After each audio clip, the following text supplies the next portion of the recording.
तो दोस्तों कल ही हुआ है इंडिया वर्सेस साउथ अफ्रीका का सेकंड ओडीआई। एंड भाई जो रन चेस बना है कि 350 का जो स्कोर बना है एंड चेस भी हुआ है, हाईएस्ट चेस जो साउथ अफ्रीका ने किया वर्सेस इंडिया। जो मैच हुआ है ये, विराट कोहली ऋतुराज गायकवाड़ की सेंचुरी आई है, बट रिस्पॉन्स में एडन मार्करम की सेंचुरी आई है। तो कैसा लगा है तेरे को मैच, वैसे किस तरीके से हुआ ये? यार काफी स्लिक रंचेस था। At any given moment we didn't thought कि साउथ अफ्रीका इसको चेस नहीं कर पाएगी। They they had everything in hand, if I may say. जब फर्स्ट इनिंग हुआ था, we all enjoyed Ruturaj Gaikwad classy century.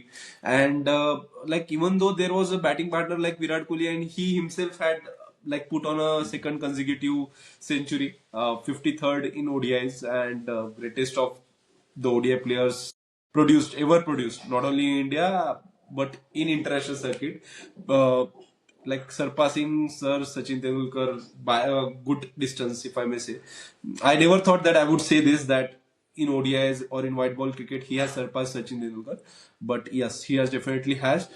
But during that particular partnership with Virat Kohli, Ruturaj Gaikwad's classiness was actually surpassing Virat Kohli's, because he was वही है ना, playing ये एक that. Rare feet है ना कि मतलब जब विराट कोहली खुद सेंचुरी के पास है and you are waiting for his century, तब कोई तो यंगस्टर आके उसकी सेंचुरी थोड़ी मतलब उससे ऊपर दिख रही है, ऊपर ऐसे ओवर शेडो हो रहा है विराट कोहली का century. That is such a rare instance ना। हमने भी कहा देखा है सर, देखे है विराट कोहली के साथ, हमने के की सेंचुरी देखी है और भी प्लेयर्स की सेंचुरी देखी है, बट पता नहीं ये इट वाज समथिंग डिफरेंट। ये ड्यू था ऋतुराज गायकवाड़ की सेंचुरी ड्यू थी काफी टाइम से यार। और एक काफी वियर्ड स्टैटिस्टिक्स आया है कि ऋतुराज गायकवाड़ की सेंचुरी और टीम का जीतना, वेदर इट इज आईपीएल और विजय हजारे और इंटरनेशनल, जितने भी सेंचुरीज उसने लगाई है उसके आसपास, तो टीम का नुकसान तो हुआ है, बट अभी या इंडिया दैट के लिए इज। तो हुआ है कि T20 में उसने सेंचुरी लगाई, we lost that match, ODI में सेंचुरी लगाई, वी लॉस्ट दैट मैच। तो अभी क्या करना चाहिए मतलब इसका कि भाई तू सेंचुरी वो मत बना, ये तू 90 में जीन्स आउट ये हो जा। जीन्स है ना। जडेजा के पहले 11 हाफ सेंचुरीज के लिए था। जब ओडीआई में हाँ वो हाँ। जब जब हाफ सेंचुरी लगाता था, तब तब इंडिया हारती थी।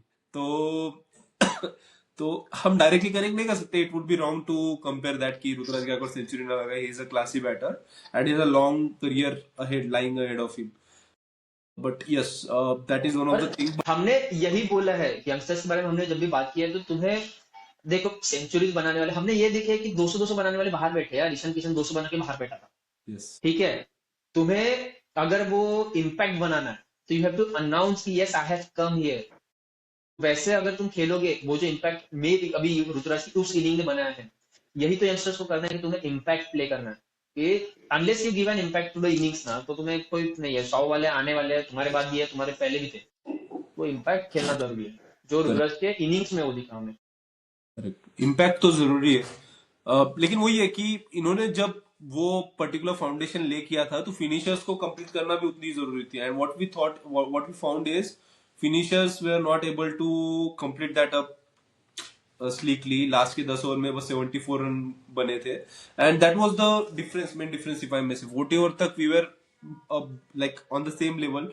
283 फॉर 3 साउथ अफ्रीका थे, we were around 282 for 4, if I'm not wrong, and we only managed to score 74. I agree that batting got difficult in the first inning, and the second inning it got a bit easier.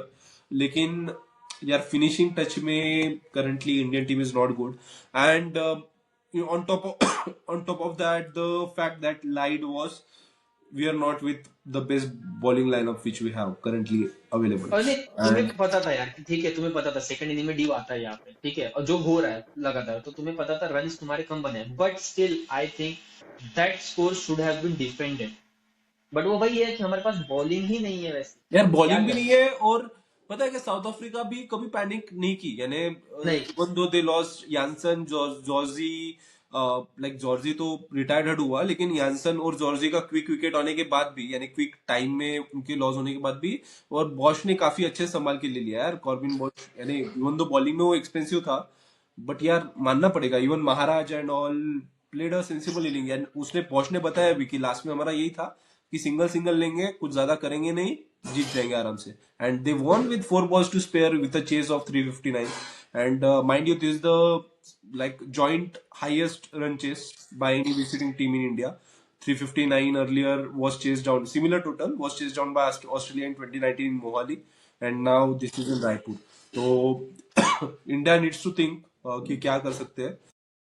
और अभी तो और ये भी कोई defence नहीं है ना कि कि सब बॉलिंग हमारे सब ये है वो, भाई तुमने सारे ही बॉलर्स खिला ले उस प्लेइंग 11 सारे में। बॉलर्स खिला लिए, और now it does not make sense कि तुमने सिराज को क्यों नहीं खिलाया। आई अग्रीड कि अर्लियर हाँ, कि सिराज टेस्टिंग में है, लेकिन अभी तो वो यार फर्स्ट क्लास का ओडीआई खेल रहा है, फर्स्ट क्लास स्मैट में वगैरह बॉलिंग कर रहा है, रणजी में खेलने वाला है। तो रेस्टिंग के नाम पे अगर तुम उनको फर्स्ट क्लास खिला रहे हो, then why not international cricket, वो इंटरनेशनल लेवल का बॉलर। और देख again coming back to the same point ना कि जब हम मतलब हर्षित राणा के जो ट्रीटमेंट हो रहा है, हर्षित राणा का स्पेशल ट्रीटमेंट हो रहा है, why are be criticizing that point कि होता है, हमने देखा है ऐसा कि प्लेयर्स आते हैं विनिंग आईपीएल टीम से, हमने मोहित शर्मा देखा है सीएसके के लिए, दीपक चहर देखा है जो खेला है इंडियन टीम के लिए खेला है, बट ऐसा कभी नहीं था कि हमारे पास बैकअप बॉलर्स ही बने नहीं है। अभी के अगर टेस्ट टीम तो देखेगा ना, अगर जसप्रीत बुमराह और मोहम्मद सिराज नहीं खेलेंगे ना तो हमारे पास बैकअप बॉलर्स ही नहीं अच्छे से।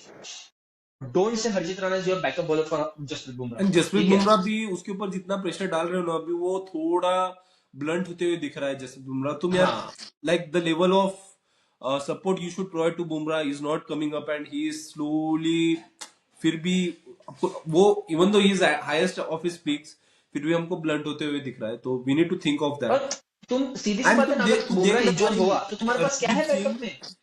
अर्शदीप सिंह और बाकी बॉलर्स के बीच में कितना डिफरेंस था। ही वॉज द हाँ लोन बॉलर हाँ, हु बोल्ड बिलो 6 का economy in run chase of 359, and फिर प्रसिद्ध कृष्णा और Harshit Rana 7 economy for Harshit Rana, and ये भाई ने तो यार सेंचुरी के लिए बस 15 रन बाकी थे इस भाई के, प्रसिद्ध कृष्णा के।